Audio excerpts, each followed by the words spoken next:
Good morning, everyone.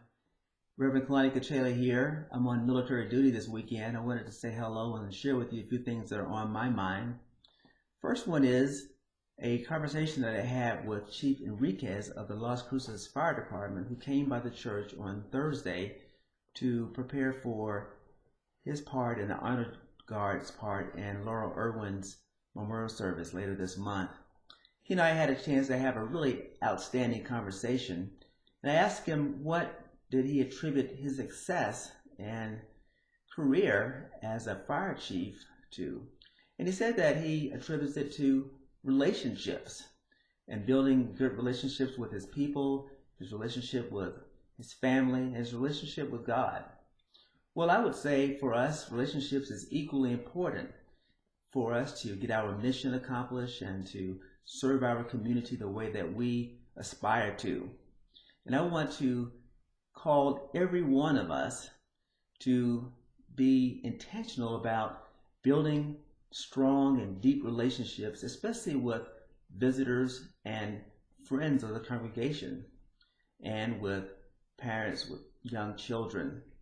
So if you meet someone or encounter someone that you don't know, that you know is visiting, or a friend sitting by themselves in the pews or in the chairs, I beckon you to walk up to them and introduce yourself and tell them about your life as a UU and what this congregation means to you, and to encourage them to be a part of our community.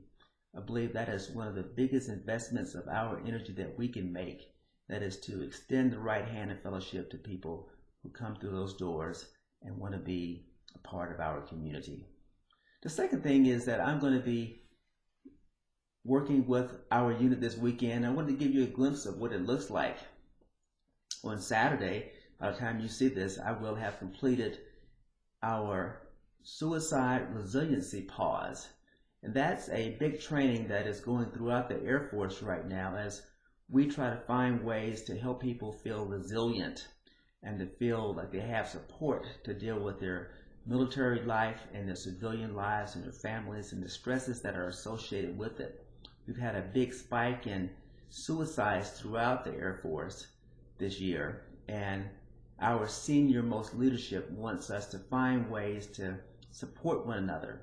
So we will have spent 6 hours talking about how we can be more supportive of each other and how the Air Force wants us to be strong and resilient so that we can accomplish our work as airmen. I'm also going to be doing an invocation for a big ceremony. We have a new Brigadier General, a woman who got promoted last month, and we have another colonel who is being promoted to general. So I'll be doing the invocation for both of those ceremonies, and that's going to be an outstanding time in the life of our unit. The last thing I want to say is this is the pledge drive. I know you're going to hear about it today, but I want to just give my little push that everyone who hasn't made a pledge yet, to make sure you fill out your pledge cards and send in those pledges. And remember, we're asking for 10% over last year. So as we encouraged last time, to give generously and give often. We think that'll help us achieve the goal that we have for ourselves, that will enable us to get our budget done and to fulfill our mission in the community.